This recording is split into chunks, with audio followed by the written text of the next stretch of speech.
Welcome, fellow members of the Esoteric Order of Gamers. My name is Drusilla the Cat, and I'm here to unbox B.Sieged, Sons of the Abyss by Cool Mini or Not.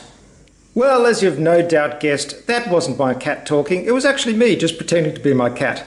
But we are about to unbox B.Sieged, Sons of the Abyss. Well, B.Sieged, Sons of the Abyss had 4,774 backers on Kickstarter. It raised $567,350. It was funded in May 2015.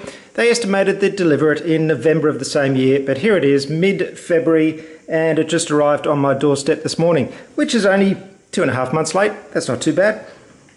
So I got the normal pledge, and it came with a whole lot of extras, and I also threw in this Encampment tile set. So you can see you get quite a lot for your money, and as usual, it being a Cool Mini or Not game, it is chock full of plastic bits. So enough of my yapping, let's have a look inside this box.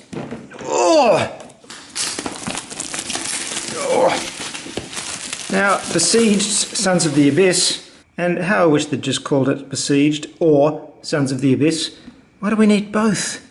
It's a cooperative game, so you're cooperating against the game. There are waves of attackers going for this town here, this city, and you're trying to beat them off.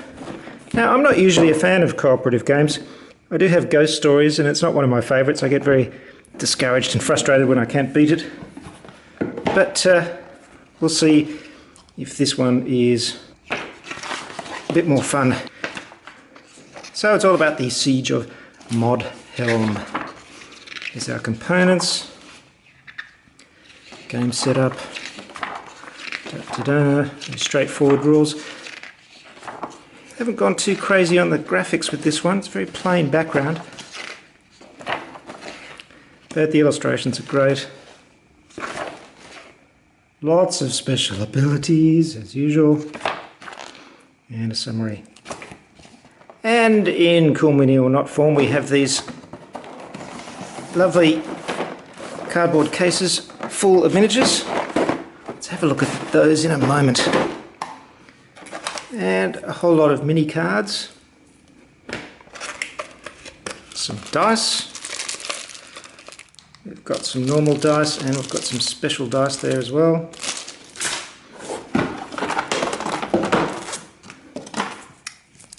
Lots of cardboard.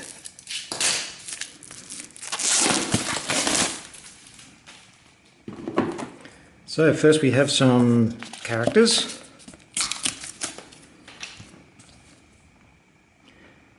So a paladin.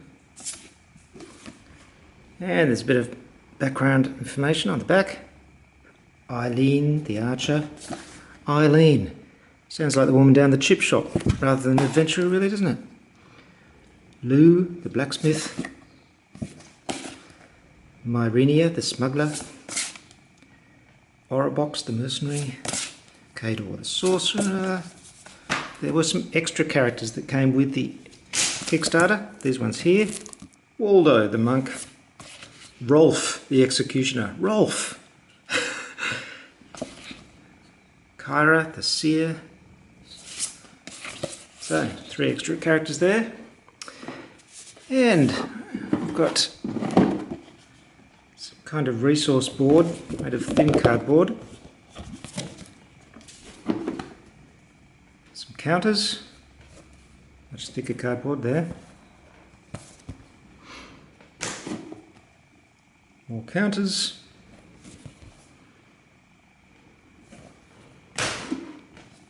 Here's our city that we're trying to defend.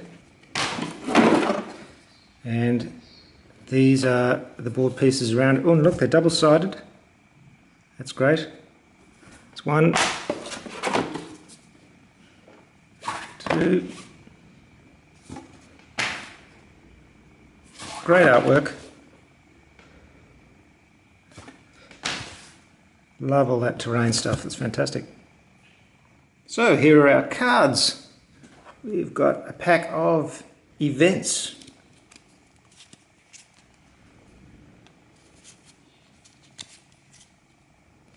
Loss of Faith, Plague of Rats. Armory cards. Massive Attack, Avalanche. Good band. Great artwork. Individual artwork for each type of card. It's great to see. Lovely design, nice and colourful. A tavern deck. Acid Pit. Ambush. Assassin. Oh, this looks like fun. Beast Hunter.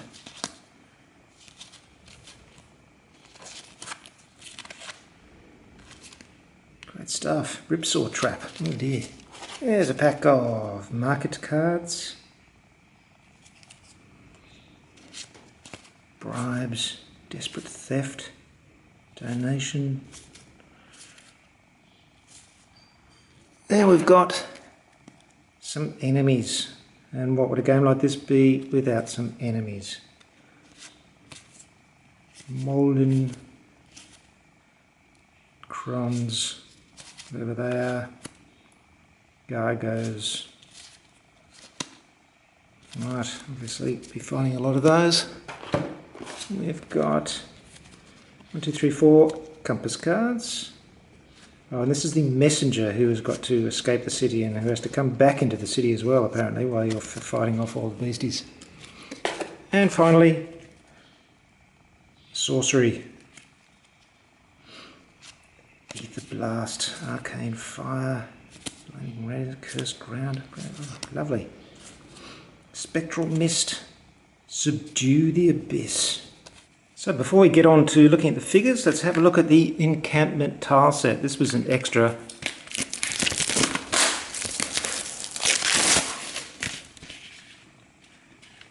This brings 4 new double-sided tiles with new encampment rules. So what we have here is a little bit of extra rules, a few counters, and then our extra tiles. And yes, they're double-sided. Excellent. More of that lovely artwork. This is certainly going to be a colourful game on the table.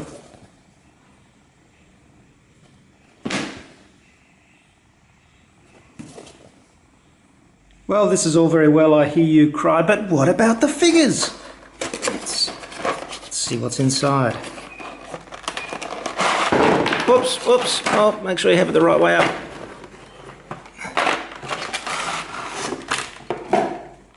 Okay, first we have a whole heap of these disgusting toad-like things. Great detail, a little bit of flash there to remove, but nice chunky little figures. Then we have the adventurers in the core set. And aren't these figures lovely? Lots of character. Here's a guy wielding some horrific, huge drill-like thing. I love the style of miniature. I think it's got a lot of personality and it's much more interesting than the boring cookie cutter 3D modelled miniatures you see in so many games these days.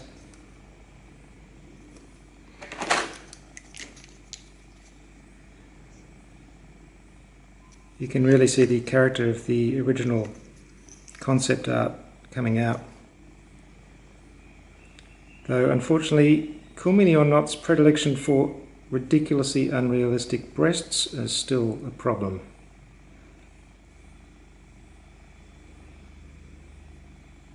So, there are our characters. Then we've got this big box.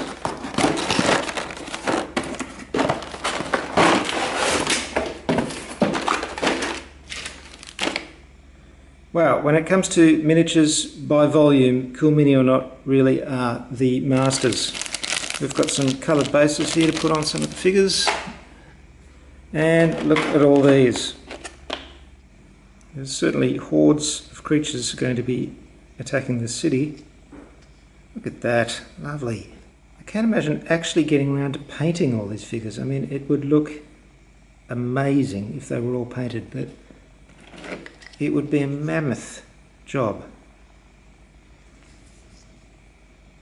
So those 3 different types are the ones in that top layer. And the bottom layer is all of these.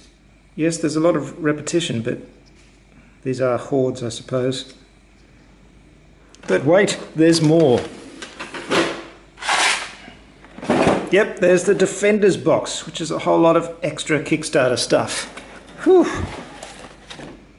Just amazing value for your money, really. Kickstarter allows Cool Mini or Not to just go crazy with the stuff. Wow, that's an impressive figure.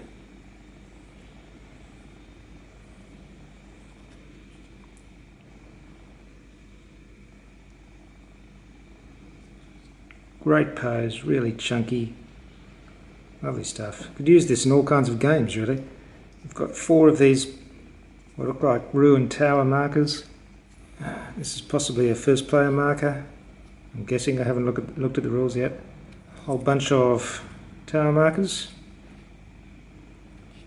Okay, great. I mean, again, you could use these in any other type of game. We've got yet more of these little toady beasties.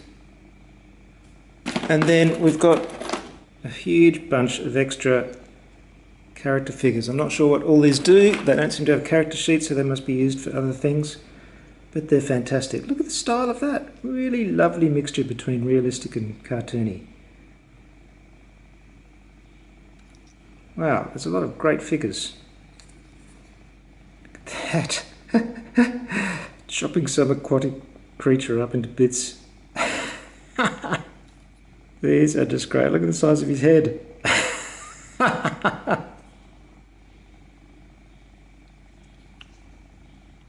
This looks like death. Father Time.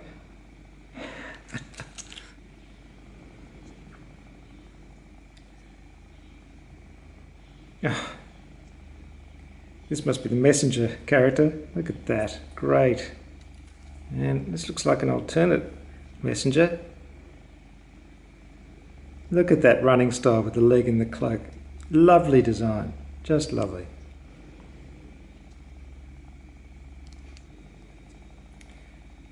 This looks like a plague doctor with his mask.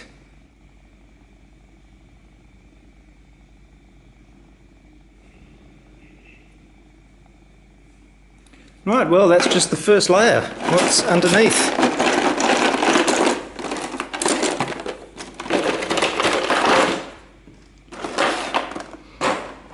More monsters. I've got a lot more of these guys. And a few more of these guys. And these guys. More tower markers. These look like a semi-ruined tower. And also these little markers. These are little money bags. And what look like hit point markers of some sort.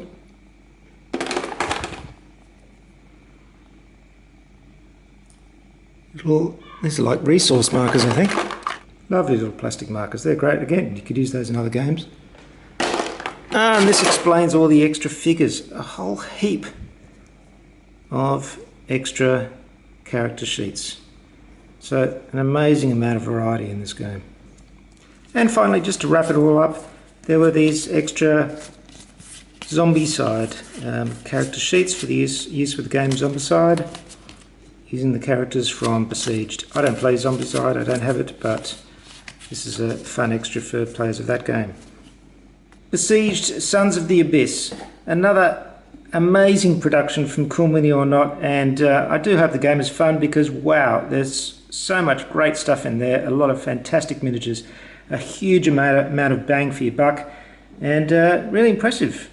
Very glad I backed it. There you have it. Besieged, Sons of the Abyss.